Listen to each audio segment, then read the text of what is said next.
The clothes you wear, the way you speak, the color of your skin.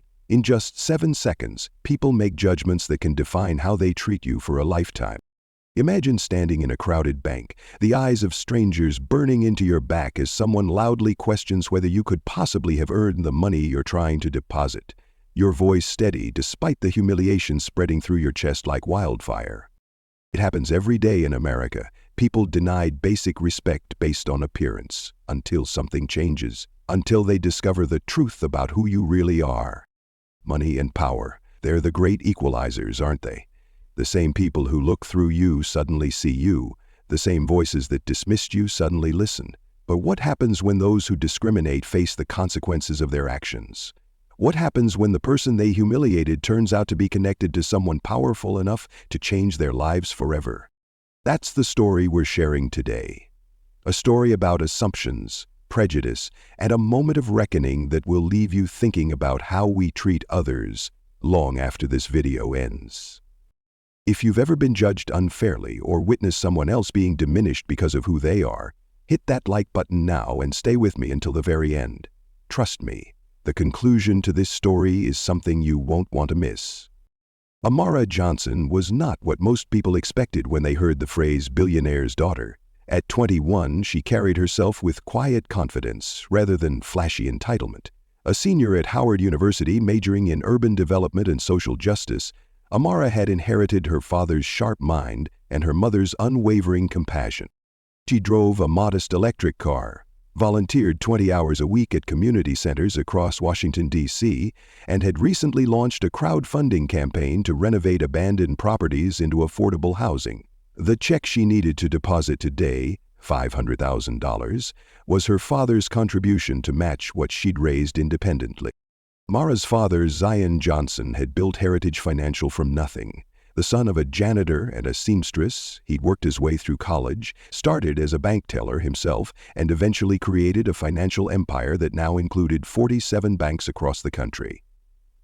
Though his net worth exceeded $11 billion, he remained intensely private. Few people outside the financial world could recognize him by sight, a strategic choice he'd made to protect his family's privacy and ensure his children understood the value of earning respect rather than demanding it. Marion Blake had been with Heritage Financial for 17 years. At 52, she'd risen to senior teller, a position that gave her authority over newer employees and certain discretionary powers with bank transactions. What hadn't changed over those 17 years was her tendency to sort customers into categories within seconds of seeing them, those who belonged and those who didn't. Those categories almost always aligned with wealth, age, and, though she'd never admitted, race. Darnell Washington had been the branch manager for just 8 months. At 36, he was younger than many of his employees, including Marion. He'd transferred from Chicago after impressing the regional director with his innovative community outreach programs. Darnell knew about Marion's reputation for being particular with certain customers, but hadn't witnessed anything serious enough to warrant formal action. Not yet, anyway. Heritage Financial's Georgetown branch stood as a testament to old money and tradition. Marble columns flanked the entrance, while the banking floor featured polished hardwood and brass fixtures that gleamed under crystal chandeliers. The furniture, leather chairs and mahogany tables, looked like it belonged in a diplomat's study rather than a place where people cashed paychecks. On this particular Wednesday morning, the bank was quieter than usual. A few wealth management clients sat in the waiting area scrolling through phones worth more than some people's monthly rent. 2 tellers assisted customers at their stations, while Marion Blake organized paperwork at the premium client desk. When Amara pushed through the revolving door, she brought with her a burst of autumn air and the subtle scent of vanilla from her favorite lotion. Her braids were pulled back in a neat bun, and she wore a Howard University sweatshirt, jeans, and white sneakers. Comfortable clothes chosen for a day of classes followed by volunteer work. She carried a canvas tote bag with her laptop and a folder containing the check and documentation for her nonprofit organization. The community project was finally gaining momentum after months of planning, and this deposit would allow construction to begin next week. Amara couldn't help the small smile that played at her lips as she thought about telling her volunteers the good news. Marion noticed Amara immediately. Her eyes narrowed slightly as she watched the young woman scan the bank, clearly looking for an available teller. In Marion's mind, categorization happened instantly. Young, black, casually dressed, not a premium client. When Amara began walking toward her desk, the only station without a line, Marian's posture stiffened. "Excuse me," Amara said with a warm smile. "I need to make a deposit, please." Marian didn't return the smile. "Regular deposits are handled at the general teller windows." She gestured toward the line without looking up from her computer. "This desk is for premium clients only." "I understand," Amara replied patiently. "I'm a premium client, account number 827794. Marian finally looked up, skepticism evident in her expression. She typed the account number into her system, and her eyebrows rose slightly when the premium designation appeared. "I'll need to see some identification," she said, her tone noticeably cooler than the one she used with the elderly white gentleman she'd assisted earlier. Amara nodded and reached into her bag, pulling out her driver's license. "Here you go." Marian examined the ID with unusual scrutiny, holding it up to the light and turning it over multiple times. "This address doesn't match what we have in our system. I updated it last month when I moved back to campus for my senior year," Amara explained. "I spoke with Mr. Washington about it." Marian's lips pursed. "And what are you depositing today?" Amara removed the check from her folder and slid it across the counter. "This check for my nonprofit organization's account." Marian's eyes widened as she saw the amount. $500,000. Her gaze snapped back to Amara's casual attire, then to the check, then to Amara's face. "Where did you get this?" The question came out sharp enough that a nearby customer looked over. Amara's smile faded slightly. "It's a contribution for a community development project I'm running." "A $500,000 contribution? To you?" Marian's voice had risen, drawing more attention. "I'm going to need more information about the source of these funds." The bank had grown quieter. Several customers were now watching the interaction. Amara felt heat rising in her cheeks, but her voice remained steady. "The check is from my father. It's legitimate, I assure you." Marian gave a dismissive laugh. "Your father just happened to have $500,000 to give you for a community project? Do you know how many fraud attempts we see from young people like you?" The phrase "people like you" hung in the air, its implication unmistakable. "I understand you need to verify large deposits," Amara said evenly. "But there's no need to be disrespectful. You can call the issuing bank if you have concerns." "Oh, I'll do more than that." Marian stood, holding the check between two fingers as if it might contaminate her. "We'll need to verify this in the back office, and I'll need to speak with my manager. These kinds of unusual transactions often turn out to be attempts at money laundering or fraud." She said the last part loudly enough for everyone in the bank to hear. A woman waiting in line whispered something to her companion. An older man shook his head disapprovingly, though whether at Amara or Marian wasn't clear.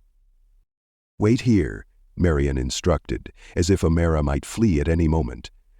"And I'll need to hold on to your ID as well." Before Amara could respond, Marian walked away with both her check and her identification. "Take a moment right now and think about a time when you were prejudged or saw someone else being treated unfairly. How did it make you feel? Drop a comment below sharing your experience. Your story matters, and it might help someone else feel less alone. Amara stood at the counter, acutely aware of the stares and whispers around her. She took a deep breath and pulled out her phone. She sent a quick text to her father. "At Georgetown branch, teller questioning $500 K check and making a scene, thought you should know." She didn't ask him to intervene. She never did, but Amara had learned from experience that documenting these interactions was important. Meanwhile, in the back office, Marian was showing the check to Darnell Washington, triumph evident in her voice. "I knew something was off the moment she walked in," Marian was saying. "Community project, please. We need to call security and possibly the authorities." Darnell frowned as he examined the check. "The check appears legitimate, Marian. It's drawn on a Capital One account that—" He paused, looking more closely at the signature. "Wait, is this from Zion Johnson?" "That's what she claims," Marian scoffed. "As if Zion Johnson would just hand $500,000 to some college student in a sweatshirt." Darnell's expression shifted from concern to alarm. "Marian, did you check her account history before questioning her?" "I verified she has a premium account, though heaven knows how. Probably her parents' money. But that doesn't mean this check is legitimate." Darnell quickly typed something into his computer. Marian Amara Johnson has been a premium client for 3 years. Her account regularly handles transactions of this size. He continued scrolling, and, according to her file notes, she's... He stopped, his face paling slightly. She's what? Marian demanded. She's Zion Johnson's daughter? Marian blinked. What? Zion Johnson, the Zion Johnson, the owner of Heritage Financial, this entire bank chain. That's her father. The blood drained from Marian's face. And you left her standing out there after publicly accusing her of fraud? Marian stood frozen, the implications crashing over her like a wave. There must be some mistake. She doesn't look like...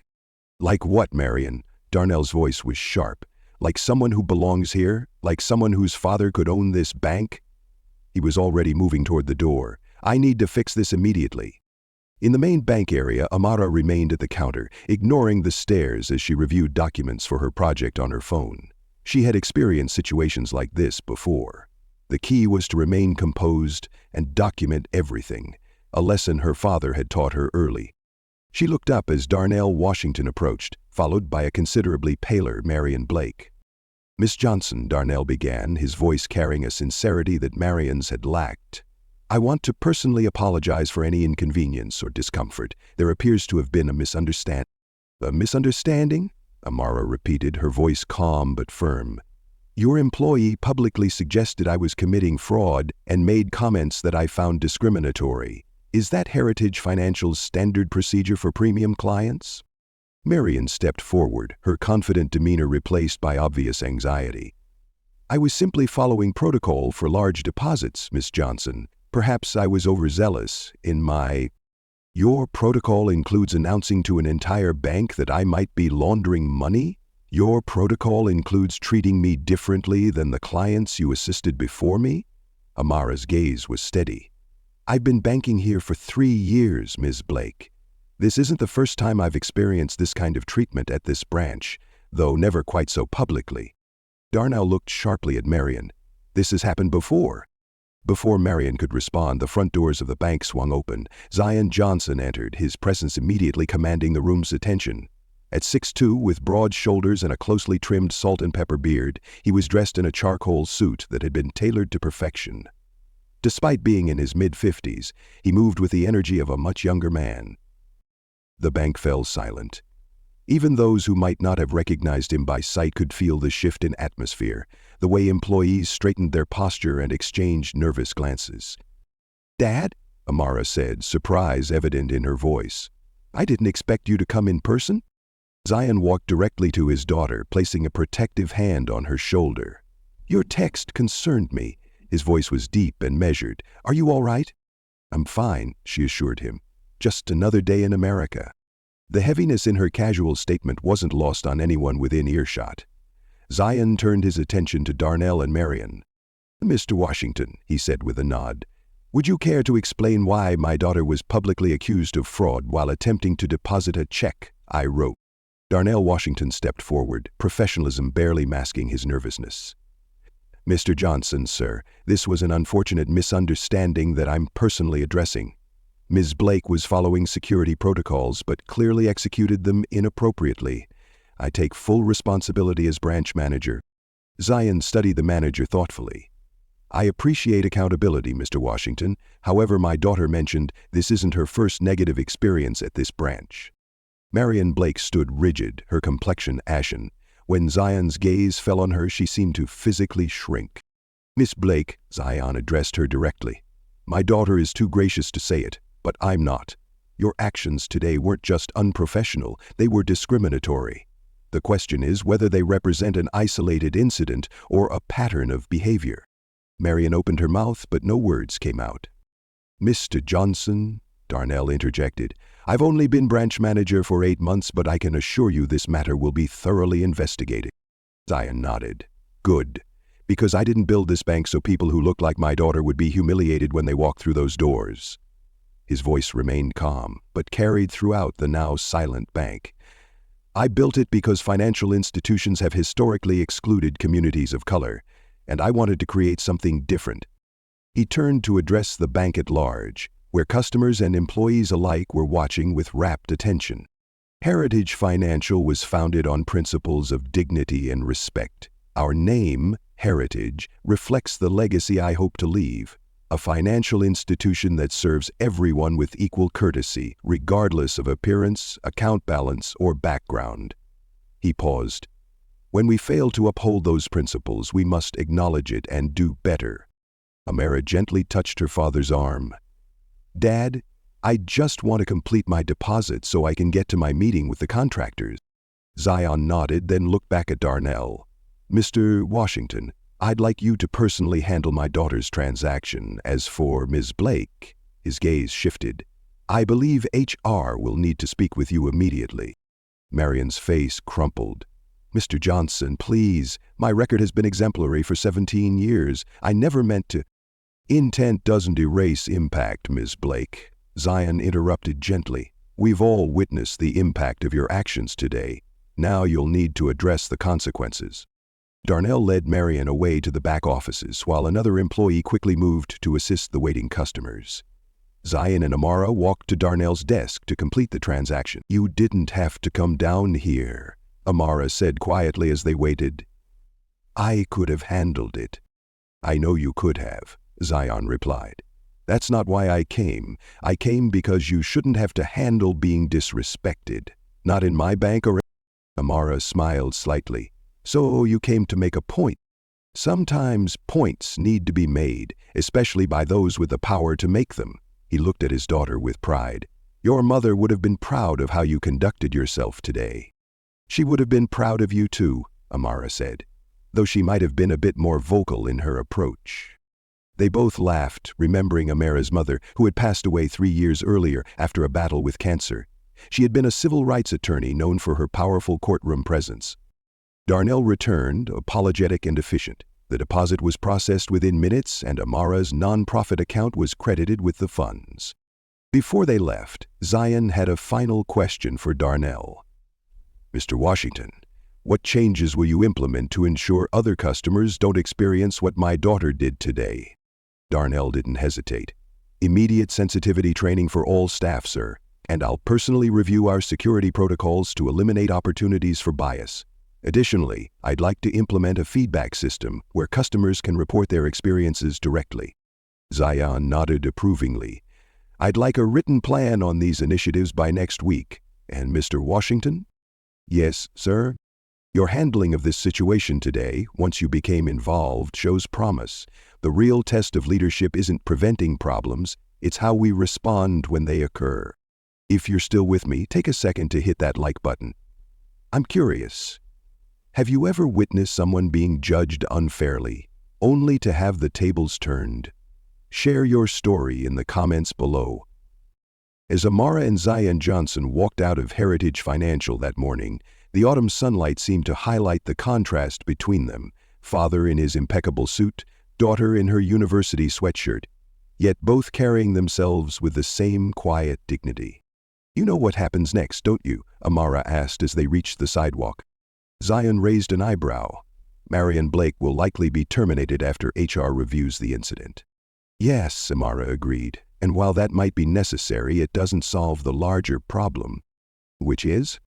She's not an anomaly, Dad, she's a symptom. Firing her might make the bank feel like it's addressed the issue, but tomorrow, somewhere else, another black person will walk into another establishment and be treated the same way. Zion nodded thoughtfully. So, what would you suggest? Amara considered this.